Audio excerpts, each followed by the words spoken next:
by Adam Jackson. Adam, hopefully you're there. There you are. Hello. Hey, I hope you can hear me. I'm always I can paranoid. I can hear you Perfect. live from Irvine. Cool. And Adam, you know, they always call it the Adam and Adam show whenever you and I are on. And of course, we're going to be talking a little bit about some of the balance changes coming with Season 3 and what players can expect. And a little bit about some of the philosophy as well of what you have kind of, or what you want to actually present to the players of what they can expect going forward, especially with Gauntlet being involved. So do you want to take it away? Yeah, totally. Got lots to talk about today, so I'm pretty excited. So I'm really going to be going over 3 different major topics today when we talk about what's coming in for Season 3 and beyond. So the first one is, I think, what everybody expects. We have some new class updates coming. A little bit of a caveat here, though. I'm not going to be going over every single note or every single update, but I am going to give you kind of a high level of what's coming for every class. But you'll definitely find out some more stuff when you look into the patch notes and see other things we're doing. And patch notes are going to be coming out very soon, like tomorrow. Tomorrow, actually, yeah. So, they're coming out tomorrow, so players can expect to see them tomorrow. We'll give you a preview today, but you'll see the full patch notes tomorrow. Correct. So it'll be a preview, but you'll still get an idea of kind of what we're thinking and what we're doing. Next, I want to do a brief explanation of kind of how we currently view class balance. The game's gone through a lot. We've been out for a little while. We also have the Gauntlet coming, so a lot of changes coming, and we're going to be adapting to it. And then the last thing is kind of a roadmap for our plans for seasonal updates going forward. I kind of want to give people some more concrete ideas of when we update and how we update. So first, we're going to start with the class updates. So first, for the Barbarian, we got a few things going on. The first one is some big improvements to Charge. Right now, Charge is, you need a bunch of different legendaries and other effects to make it really kind of sing and be powerful. And we're going to be moving a lot of power to the baseline skill from legendaries and other effects. It's going to do a lot more damage now than it did before. We might be insane, but I think it's really cool, and so we're going to do it. But you can see here kind of Season 2 what the damage numbers look like. Did like 1,200, and then Season 3, it's like 12,000. So, like 8x or something like that. So it's going to do a lot of damage now, baseline. Of course, legendaries are adjusted to compensate, but yeah, you should have a lot more fun with it out the gate.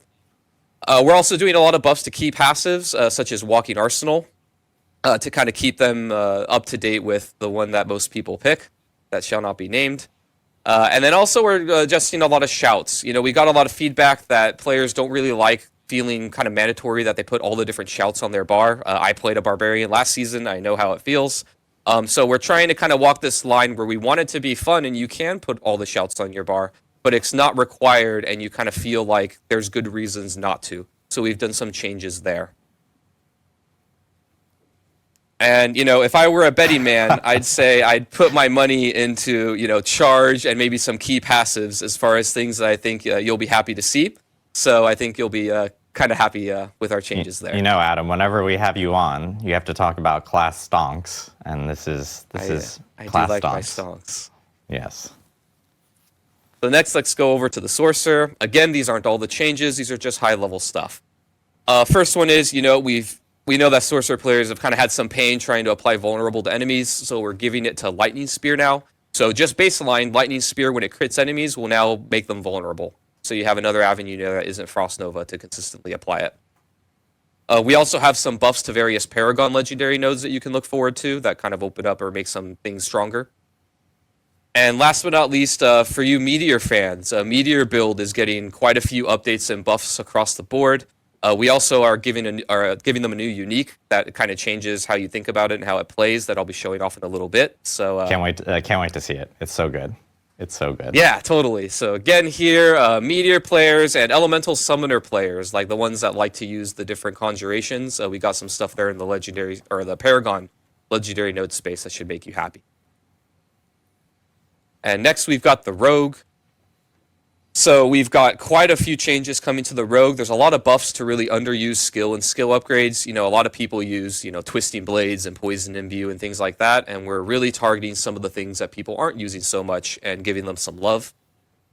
In particular, we're targeting range builds to make them more viable and fun. I think it's the Precision Key passive is getting a bit of a rework and a lot of stuff coming for things like Penetrating Shot and stuff like that. And we're also updating pretty much all the range uniques, including Windforce, Skyhunter, and Eaglehorn. They're going to be quite a bit more usable and powerful, I think. So here, again, some buffs coming really to range builds in general, and also caltrops, which is a bit of an underused skill that we're giving some love. And then we got the Druid next. So here we've got some buffs coming to various spirit boons that aren't seeing as much play as others. As an example, Prickle Skin is the one that gives you some thorns. The amount there is being increased by a lot. You can see here in Season 2, it gives about 300 at this level. And then Season 3, I think it's doing about 4x what it used to. So some big buffs coming to various spirit boons that are underused. And then also Rabies is getting quite a few upgrades. We got a new legendary coming in for Rabies. That's pretty neat. And then we also have a buff to enhance Rabies. So for all of you that love spreading your poisons among enemies, you're going to be a little bit happy in Season 3. So here again, we got some buffs. I put Rabies here, but also Lightning Storm, and we'll be showing off a new unique there too. I'm actually probably going to play Lightning Storm in Season 3 because it's got a really cool unique coming that we're going to so you'll have that to look forward to. Yeah, I'm so excited for you to show these uniques. I think people are gonna probably cater their builds for those classes to some of those uniques. Yeah, they're pretty. I mean, we have uniques coming for every class. We're just gonna be showing those two off today. Again, not everything, but they're pretty cool. Last but not least, we've got Necromancer. So Blood and Iron Golems. So fun fact for those of you who didn't know, but the Bone Golem, when it attacks enemies with its normal attack, it actually cleaves and hits nearby enemies. And the Blood and Iron Golems didn't, and they were very jealous and unhappy. And so we just decided to give it to them. So now all your golems, your golem friends are going to AoE cleave when they attack. I didn't put in a note here, but also just golems in general are getting some buffs. And I think we even some other minion buffs across the board. But you can see those in the patch notes. And then a quality of life change coming is that Bone Prison, friendly players and your minions can now move through them. We've seen some situations, I know I've played it, where you'll bone prison an enemy and you're a minion build, and then your minions actually can't get to the enemy, or they want to go somewhere else, and the bone prison actually blocks them. So now you and your friends will just be able to go through it. It'll be a lot more usable. And then we got a lot of Bone Spirit upgrades, including a redesign of one of the aspects, which is the aspect of Swelling Curse. I think Bone Spirit players are going to be really happy. So you can see here on the left is kind of the old version of Bone Spirit, and it basically dealt increased damage based on distance traveled. And the gameplay there was you want to be kind of far away from your enemy and then let it slowly creep towards them. It would do more damage. But it turns out Bone Spirit players really just kind of shotgun it and try and get next to enemies. So it wasn't really very usable or good most of the time. So now we changed it where this legendary gives you everything a Bone Spirit player would want. You get more crit chance on Bone Spirit, which means its CDR goes down thanks to its upgrades. And then when you hit enemies, your max essence is temporarily increased, which means more damage on Bone Spirit. So this really just kind of gives you everything that you want. And so here again, we got some buffs coming to Bone Spirit and to Golems for the Necromancers. So if you use either of those, I think you'll be eating pretty well this season. And again, these are just some examples. We got a lot more stuff in the patch notes for everybody. Next, let's go over the couple of new uniques. So the first one is that Meteor one I talked about. So this unique is the Starfall Coordinate. It basically being like a spender skill into a charge-based skill. So now you can actually run Meteor with other things like Fireball or Incinerate or Firewall. And it makes it into a very powerful cooldown-based skill that summons a bunch of meteors. It also synergizes with your enchantment. And you basically just drop a lot more meteors around like carpet bombing enemies with them. It's pretty awesome. And then the next one is the new Druid unique. This is for Lightning Storm. Basically what this does is it makes your Lightning Storm grow quicker so you can get up to that maximum amount. I think it's 4 or 5 stacks really quickly. And then also when your lightning bolts crit, an additional lightning bolt will come down and do more damage. And that additional lightning bolt also, it's still a lightning storm lightning bolt. So you get all of your synergies with all of your other effects. So basically it turns into lightning everywhere. Which is just pretty cool when you combine it with all of the other lightning-based legendaries and stuff. Next, now that we're done with the class updates, I kind of want to talk a little bit about how we've been viewing class balance and how we're going to be thinking about going forward in Season 3 and beyond. So one of the things that we've been talking about a lot on the team is kind of thinking about how should we be updating the game when it comes to buffing and nerfing classes and builds, and then also how often should we update it. And I kind of want to get a little into the weeds here to understand where we're coming from. So first is that we want to balance kind of two competing concepts that are always at odds with each other that we believe players want that really make for a fun game and a fun experience, particularly in Diablo 4. But this is honestly kind of true for most games as far as when they update when it comes to balance. So the first one is we believe that players really want to feel like you all can have fun with powerful builds that you discover. Kind of a core part of playing these games is you think outside the box, or you discover something, or maybe even you follow a guide, but you find something that's really cool and awesome, and then you want to go wreck demons and kill stuff with it, right? You want to feel like you have this sense of permanence where you can make something, it's going to be cool, and you can go and have fun with it. But then on the flip side, here we also believe that players want the meta to refresh so that the same things aren't obviously the best choices forever. Right, looking back at Season 2, easy thing to point to is Ball Lightning, right? Ball Lightning was really fun and awesome. Newsflash, it was also kind of bugged. But, during Season 2, a lot of people had a lot of fun with it. But we believe that, if we just kept things like Ball Lightning or Hoda Barb or these things that are really powerful for many seasons over and over, not only Sorcerer players, in the case of Ball Lightning, but even players of other classes would start to feel this kind of gravitational pull and a lot of pressure to play the things that are obviously more powerful than other things. And then players would start to feel pigeonholed into being forced to play very specific things. And so kind of this dichotomy of these two competing factors where you want to have a sense of permanence and finding things and having fun and not being afraid that Blizzard's going to take it away from you, but you also want to have a sense of, the same thing isn't strong forever. And you look at the leaderboards, or you look on forums, or wherever you look for your feedback, and everybody just is playing the same things, and you feel like not everything is viable, right? So in this vein, some of the larger changes that you're going to see in Season 3 that are kind of bug fixes or nerfs, and before a lot during BlizzCon and before we've talked about how you want to give players a heads up of what's coming. So these are the things you're going to see at the launch of Season 3 that are kind of they're having their power lowered. The first one is the Ball Lightning enchantment, or enhancement, sorry, is causing it to deal too much damage, obviously. The rogues have also been getting extra combo points via very specific unique interactions. That's made them very powerful. Twisting Blades, again on the rogue, and Poison Imbue have had some interactions that we're cleaning up that makes it do more damage than was intended.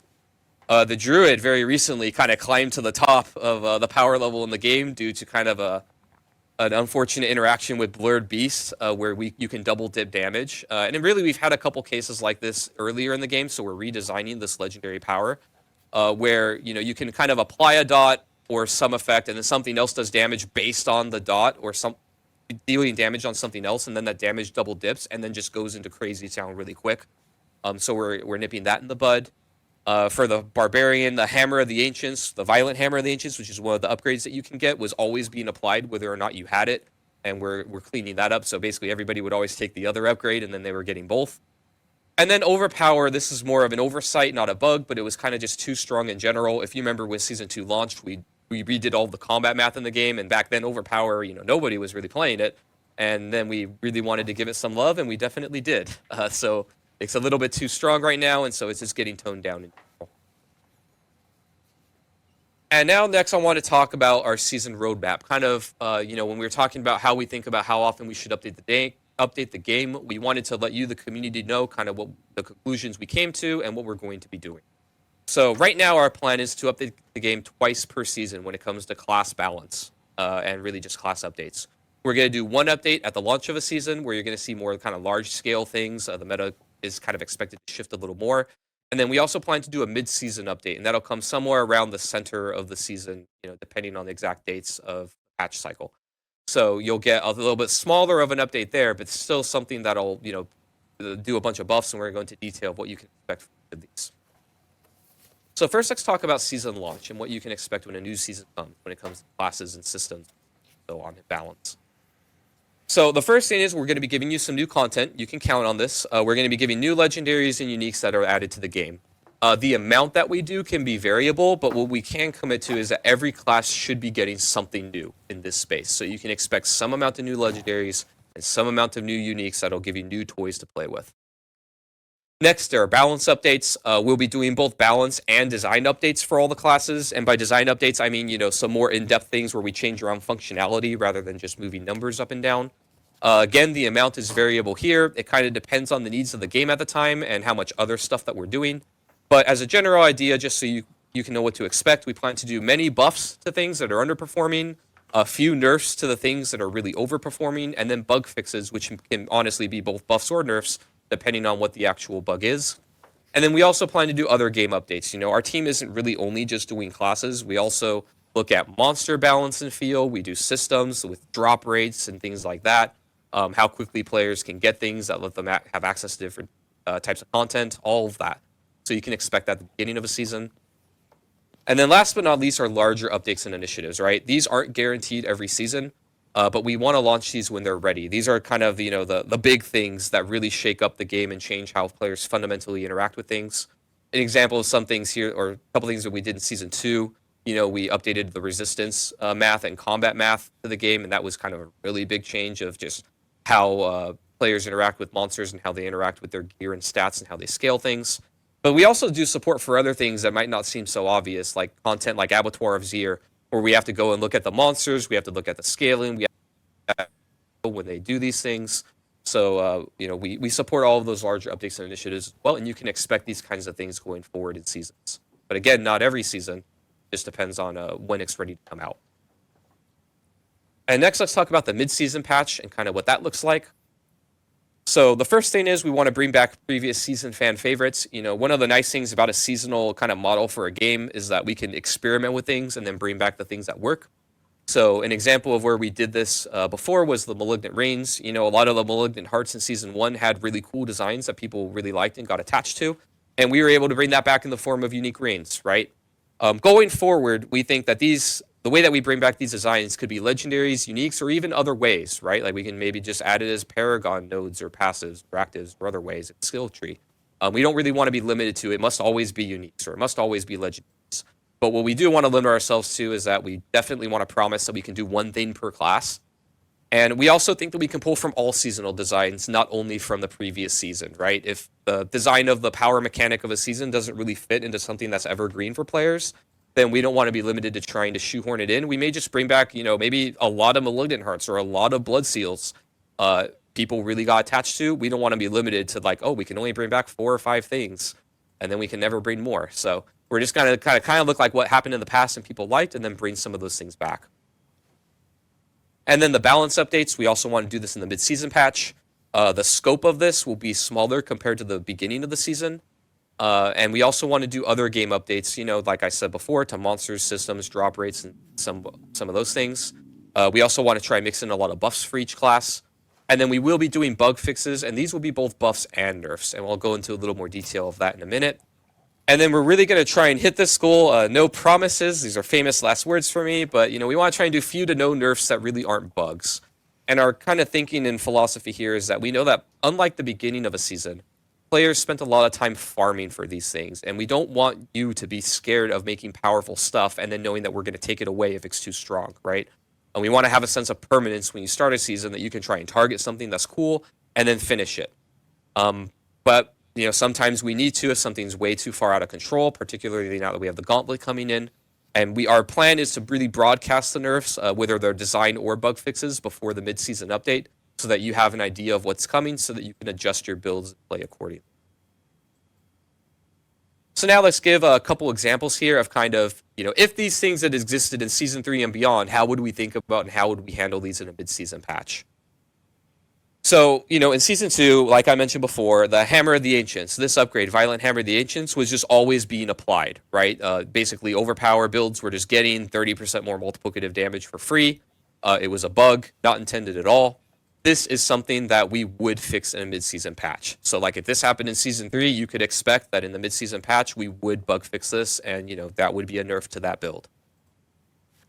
On the other hand, a little bit more complicated one. So if you remember Ossified Essence, you Necromancer players, this was your key passive, and it was really, really, really good. It basically says that your bone skills deal more damage based on each point of essence you have above 50. The gameplay here that we had intended was, you try and increase your mass essence, which is a fun little itemization game that you have. But then you also have some gameplay of trying to only cast and then get back to max as soon as you can. So you care about resource regen. There's all these cool gameplay and itemization things going on. What we didn't anticipate, though, was that players would get as much max essence as they were able to, or that they were able to keep it as high as they were able to. And those were really just oversights on our part. So then in season 2, we nerfed this by 50%, a whopping 50%. And I still think this is probably one of the strongest key passives in the game. That's how good it was. It's really good. But it still keeps all the gameplay that it had before. So what if this existed in season 3? Well, here, this would kind of be more of a question mark for us. We may fix it in the mid-season patch. We would definitely fix it at the start of next season. But technically, this isn't a bug. It's just something that is just really strong that we kind of had an oversight about. Here, we would be looking at community feedback. How badly is it warping the meta? Are other builds of Necromancer really not able to function at all because this one is so much better? We'd be looking at more things like that are qualitative types of feedback, and then make a judgment call there. And in these cases, this is where it gets really noodly. Sometimes we may be wrong, but we're going to really try and lean on the side of not changing unless we really feel like it's needed to keep the game healthy. So again, kind of a recap, a TLDR. First, our strategy here with players is to communicate early and communicate often. We want to let you know, particularly when it comes to nerfs, what's coming and really what we're thinking. And then again, at the start of the season, you can expect some new content in the form of legendaries and uniques. We'll also be getting some more in-depth balance updates, including design updates to things that we feel we could do better at. Lots of buffs, few nerfs, but bug fixes that are both buffs and nerfs to keep the game in a healthy state. And then in the mid-season patch, you get new content in the form of previous fan favorites from other seasons. And then we will be doing a balance patch. It'll be a bit smaller. It'll be mostly buffs, and then bug fixes that are both buffs and nerfs. And hopefully few to no design nerfs is what we're going to try and commit to. And so again, the reason why we're doing this is we really want you to know kind of where we're thinking, and we want to try and commit to concrete things when we can. And this is something that we feel we can commit to you as far as what we bring to Diablo 4 going forward. Again, last thing is that we are open to feedback on this. This isn't set in stone that forevermore we'll be only doing 2 updates per season when it comes to balance. We're trying to find that right amount of time where you feel like you can experiment and have fun, but the same thing isn't strong forever. So, please give us your feedback. Let us know what you think. But this is how we're going to start, and then we're going to go from here. So thank you. Awesome. Thank you so much, Adam, for going over all the balance changes coming for Season 3, along with the roadmap, which is really important. And so that's a big thing that we will make sure we do, is obviously communicate often, communicate early, specifically about all the balance changes that may occur with the start of a season, and of course with that mid-season patch. And just for like better understanding within the community, if you follow version numbers of our updates, because we usually do client patches with big patches, usually mid-season patches land around around the 0.3 variant of a patch, if you want to go specifically in that.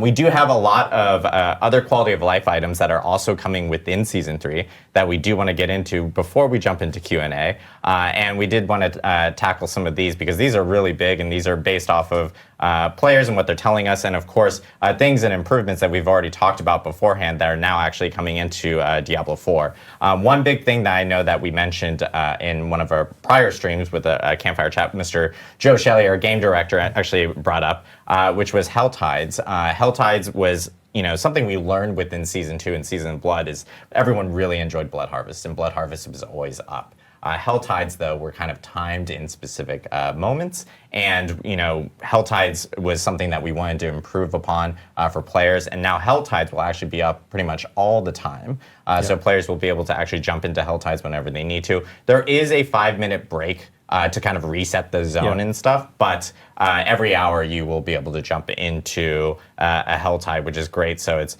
more opportunities to earn cinders, and of course more opportunities to earn and obtain loot, or even things like living steel and stuff to kind of go through the Uber boss ladder, which is great. The other thing is, and this is a controversial topic because I don't know how people actually pronounce this, but I've always called it WASD. Other people call it WASD. Some people call it WASD. We need a poll up. I almost want to put a poll up within Twitch chat. Maybe you guys can chime in here and let me know what you prefer calling it. I'm going to call it WASD, but WASD controls are coming to Diablo 4. This is actually something we talked about way back at the launch of the game. We heard a lot of players asking specifically for additional control opportunity or options for them. And this actually is a great feature that Drew, I know, who's on the D4 team. Shout out to Drew. I know he's watching, and he's here in this office. But at least for WASD, it offers more accessibility options for players, which is great to see. So WASD controls are going to be in Diablo 4, and this is something we've been talking about. Yeah. We're also really lucky it came online just as we were putting all those hazards in the dungeons. Exactly. So now, the players have even more precise control to avoid. WASD feels very good with the traps. WASD, however you want to pronounce it, that is going to be. They like WASD? Chat likes WASD according to Rich. It's okay to be wrong. But yeah, it is coming to the game. And what's really great about this as well is that it is customizable. You can actually change things out and stuff if you'd like. So really happy to see it. And we're happy to hear feedback from players and their experiences with it once they jump into Season 3. And then, of course, we have a new respec mode coming to the skill trees. Yes. This is... respecing on skill trees has always been a little difficult, and now there's a more optimized way of being able to do so. Another big community item that a lot of players have been asking for.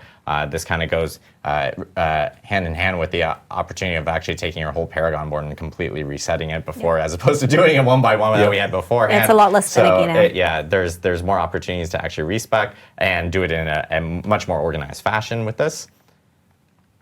And then this has been a huge one. This is specifically for console players. I probably get this question maybe like once every single day about gold trading. Obviously, more gold is in the Diablo 4 economy or ecosphere with Season, especially since Season 2. And for console users, like trading gold has been very difficult. It's been slow. You could be there for quite a while trying to trade a significant amount of gold. And so the gold trading UI has been updated for console users, so they'll be able to actually trade gold without having to maybe spend 5 to 10 minutes doing so in one trade. So I know that is a big thing that players have been asking for, so we're happy that's actually being included. And then this one is also kind of calling back to what Joe Shelley had brought up in a prior Campfire chat, which was higher item scaling in World Tier 4. I think he used a really good example of how World Bosses was kind of like, hey, you get 925 gear off of them, and at times it feels like maybe that's like the most optimized way of doing it, and it didn't feel very rewarding in other types of activities such as like Nightmare Dungeons, for example. So higher item scaling in World Tier 4 is actually coming into Season 3 and going forward for Diablo 4. So even when you're doing like higher Nightmare Dungeons, you're going to have way more opportunities of actually obtaining eye level 925 gear, as opposed to before, where it was a much lower chance and it felt like you should be doing other types of activities beforehand. So making sure that there's more options available as opposed to just kind of pigeonholing yourself into maybe timed world bosses and stuff like that from that end.